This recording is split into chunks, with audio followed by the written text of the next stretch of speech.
Please take a seat. There we go. Welcome. Wake up. There we go.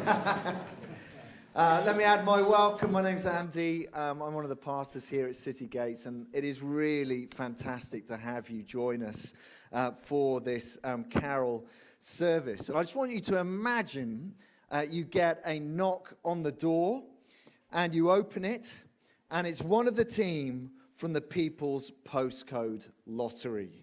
And they have an envelope, and it has your name on it, and it's addressed to you. The camera's filming as you pull out the card, and inside it tells you how much cash you have won, and it's all tax-free. Could be thousands. I was reading descriptions of how people responded to big wins across the country. Some people were delighted in Dorchester. There was some jolly in Crawley. Doesn't quite work. Others were ecstatic in Exeter. Your name is on the envelope and it's addressed to you. Imagine it happened to you. What would the caption say if it happened to you? Swooning in Sprowston, dancing in Drayton, going nutty in Norwich. Yeah, thank you. Let's be honest, an injection of free cash would be really handy right now to pay for the cost of living. You know, for many of us are facing really tough times. It would be transformative. A gift of cash addressed to you would bring relief and help for a time until it runs out. Friends, have you realized that when it comes to God's gift of Christmas, it's addressed to you and it's a gift that lasts forever? See, as we gather tonight, it's as if God is knocking on the door of your life and he has an extraordinary gift and it's addressed to you. See, the shepherds were the first to hear the breaking news, and what they heard changed their lives back then 2,000 years ago, and it can change our lives here tonight. You see, they were crowded around the campfire, warming themselves in the middle of the night when the floodlights came on, lights like they had never seen before. And I imagine as their eyes adjusted to this brightness of the light, they saw an angel with a message for them. And this was their message. This was his message. Look at this. Luke 2, 10 to 12. Do not be afraid.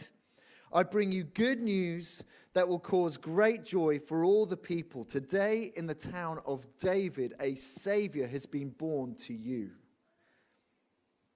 He is the Messiah, the Lord. And this will be a sign to you. You will find a baby wrapped in cloths and lying in a manger. See, this angel has a message from God, and it's not just for the shepherds, it's for us. And there are two aspects of it worth dwelling on. And the first one is this message is reliable. It's a reliable message. You can test it. Now, I'm just aware we're here and we're talking angels and babies and shepherds, and there's a temptation for us to put it in the same box with Winnie the Pooh and the Tooth Fairy. But what we're dealing with here is history. It's real people. It's real events. At the start of Luke's account of Jesus' life, we read this, Luke chapter 1. This is how he describes his book. Many have undertaken to draw up an account of the things that have been fulfilled among us, just as they were handed down to us by those who were the first eyewitnesses and servants of the word. With this in mind, since I myself have carefully investigated everything from the beginning, I too decided to write an orderly account for you, most excellent Theophilus, so that you may know the certainty of the things that you've been taught. What the most up-to-date scholars reckon that Luke's gospel was written down between 56 and 58 AD. It's about 25 to 30 years after the events that had happened. And he's very clear. This has come from eyewitnesses. He's carefully investigated it. He's talked to anyone and everyone who were there, probably including shepherds. You see, as we come to Christmas, we are not coming to a fantasy story. This is not a long time ago in a galaxy far away. We're not coming to Chinese whispers either.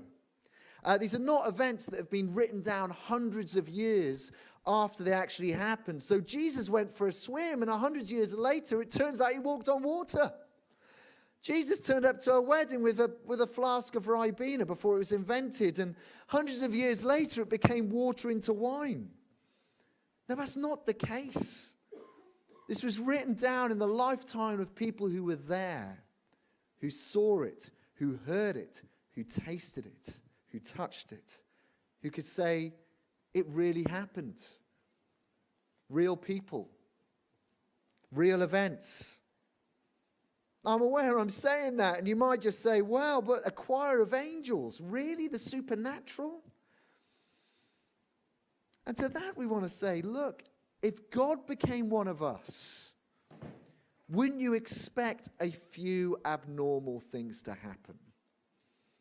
In fact, wouldn't you question it if nothing extraordinary happened? See, this is reliable. You can test it.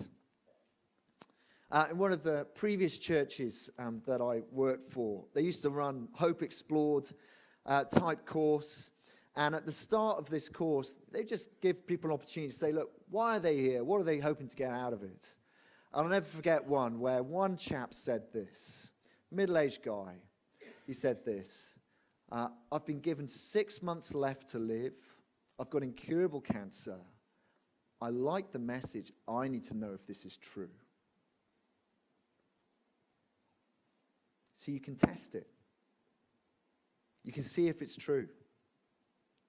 You know, I wonder for you, if you've ever read a copy of the account of Jesus' life as an adult. Maybe you did it as a youngster at school, but you haven't looked at it since. Well, look, take a copy away. It'll take you a couple of hours.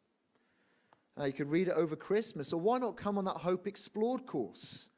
You know, 3 nights, interesting people, really interesting discussions. What's not to like?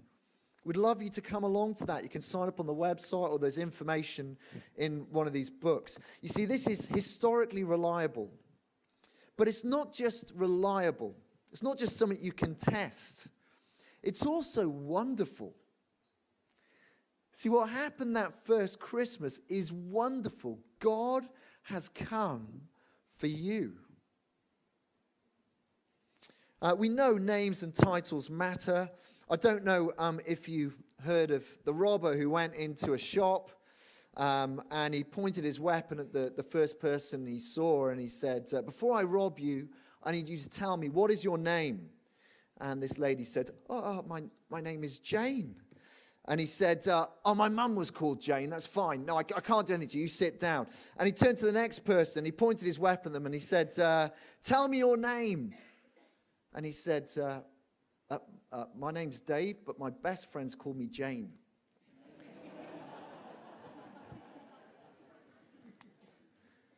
Names and titles matter, but look at the 3 titles that are given to this baby. So the first title is this. Look at this, verse 11. He says, today in the town of David, a Savior has been born to you. He's a Savior. See, he will save people from their sins through his own self-sacrifice on the cross. See, Jesus didn't come to tell us how to be saved. He came to save us. And the difference is absolutely crucial. It's not that he stood on the side of an icy river overflowing as humanity is drowning, shouting out advice on how to escape. Now let's be clear. The human condition is broken. It's in a mess. You know, it doesn't take much for us to realize that there is a lot of rot in society, and often we find that rot is deep inside each of us. We know when we're honest with ourselves, we are drowning. And Jesus isn't there shouting, Swim harder. Do a Wim Hof and tough it out. You know, that's what so many religious systems or many beliefs or secular advice is. It's save yourself. See, Jesus doesn't come to tell us how to be saved. He dives into the cold, dark water to lift us out of our sin and death and the righteous judgment of God that we all deserve. He does it by his own death for our sin. You see, this baby is a savior. But also, did you see the other thing here? He's not just a savior, he's also the Christ. He is the Messiah. See, Christ is the Greek, Messiah is the Hebrew, but both mean the same thing. He is the King. He is God's eternal King. He is the King of David's descendant. See, the promises made in the first half of the Bible about this king are painted on a canvas that is the largest imaginable. This king will come and overturn death. He will rebuild the whole of creation. He will bring the world we all want and long for. That is the Christ. That is this baby. But there's a third title he is given. He's not just the Savior. He's not just the Messiah, the Christ. He is also the Lord. See, who alone could accomplish everything promised of this Savior and King? No one less than the Lord Almighty. Only he can deliver what we long for. The eternal salvation, his never-ending rule. It's utterly remarkable that this Savior, King, and Lord is there, gurgling in a manger. Who has he come for? Who has he come for? Just get that verse back up. Verse 11. Flip back. Today, in the town of David, a Savior has been born to you. He's been born for you. See, I think the remarkable thing is not that angels turned up at all. It's who the angels turned up to. And it wasn't the king. It wasn't the multi-millionaire footballer. It was shepherds. And shepherds were people you probably didn't want to meet down a dark alley. They were tough. Actually, they were social outcasts. They were nobodies, and yet they were the first to hear. God has come and sent a rescuer for them. And if he sent them for them, he sent them for all of us. A friend was telling me about someone they knew, and every year they would put their Christmas cards back in a box, and the next Christmas they would put them back up because they wanted people to think they had friends. Now that's tragic, isn't it? But there's a little bit of all of us that can relate to that. Moments where we think, does anyone actually know me? Does anyone care for me? Well, the baby at Christmas says, God knows you, he sees you, he loves you, and he wants to rescue you. This baby, as we're sat here 2,000 years on in Norwich, 2022, is for you. It's to you. It's as if God is knocking on our door and he is saying, I've come to rescue you from sin and judgment so you can know the living God and be part of my forever kingdom that death can never take away. You know, one of the joys of this time of year, if you've been in Norfolk for any time, is going up to Horsey Gap to see the seals. Have you done this? If you haven't, you need to get there. Some friends came up from London last weekend. They didn't want to see us. They wanted to see the seals. There's a whole colony of grey seals, and they come onto the beach between November and January. They give birth to tons and tons of these little pups. And there is one of these cute, gorgeous little pups. Look at them. Well, we met some pup rescuing people when we were up there. And they said the thing about these pups, let's keep that picture up, because people don't want to see my face. They want to see the pups. They said the trouble with these pups is they can often get caught in these rocks. And the real issue with that is when the sea comes in, because they haven't shed their fur, they can't swim properly and they drown. And so these pup rescuers come up, and we had a chat with them. And they have the biggest gloves I have ever seen. They were like Kevlar. They were incredibly thick. And they're these huge plastic guards over their fingers. And I said, why do you need them? And they said, those pups are evil. You go near them and they will bite you. And they're full of a whole host of diseases. You will not do well if they bite you. See, here are these pup rescuers coming to the rescue to a bunch of pups who don't want to be rescued. They don't know what's best for them. See, the tragedy of Christmas for so many of us is we are just like those pups.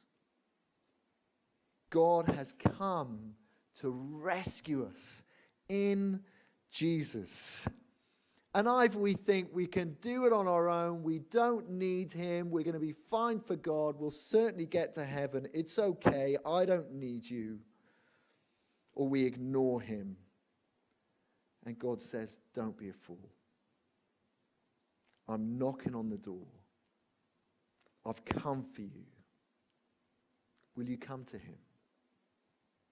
See, that is the joy that can bring the greatest joy of Christmas that could ever be. Coming to know Jesus as your Savior and King and friend. He's knocking on the door. Will you come? Let's bow our heads.